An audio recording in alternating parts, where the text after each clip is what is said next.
gold for the eldest three and silver for the youngest three, the same amount.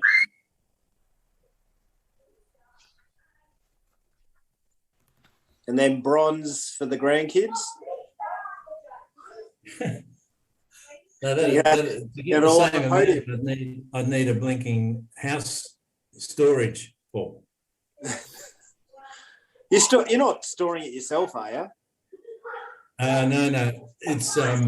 It's stored in a vault in Switzerland. That's the silver. And the reason for that is it avoids GST and capital gains tax. Oh no, hang on, let's go back a minute. Because they're coins, they avoid GST. So their face value is a pound, £1. And so that avoids VAT, they call it. It's the same as GST.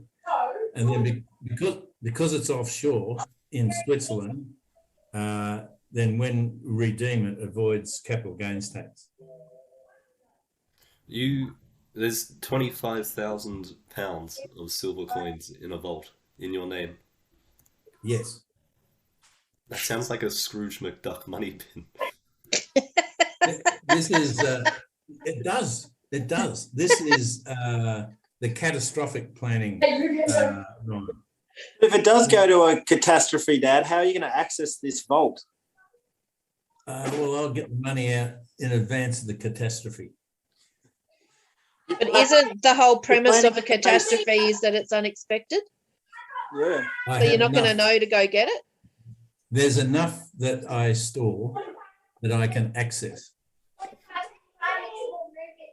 Righto.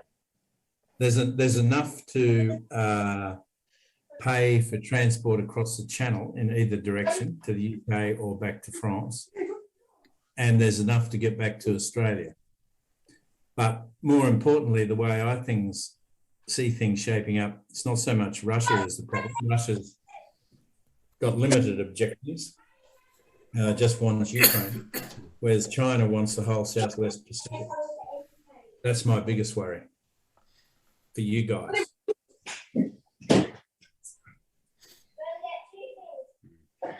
So we can actually put up the whole family, all of Yvette's sisters, and we can put up all you guys. We've got enough room and accommodation to do that if China becomes more belligerent.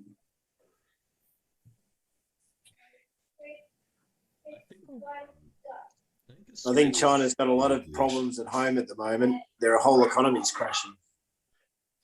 Yeah, what do you make of the banking situation where they can't get their deposits out? All started with Evergrande, their biggest construction company. Well, I think the biggest in the world, defaulted on their debt. I think it was in October last year, and it's just company after company's been defaulting.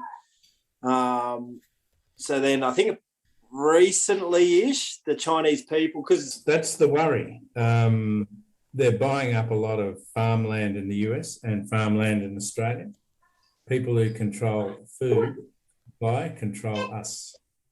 Yeah, but that just takes one policy there by the federal government to control the food back. And that's like you must, I guess, satisfy local demand before you can export. Then bam, like we're covered. I'm not worried too much about that because we've already seen it with the gas prices, like the gas shortages, and then whoever the energy regulator is in Australia told the gas companies that they have to supply Australia first. So yeah, so it's like it's not so much of an issue. Like they can try and do that, but then the Australian government will just come in and go, well, no, you have to feed us first. So just changing tack before we wind up, what's the latest with Nikki and Hazel?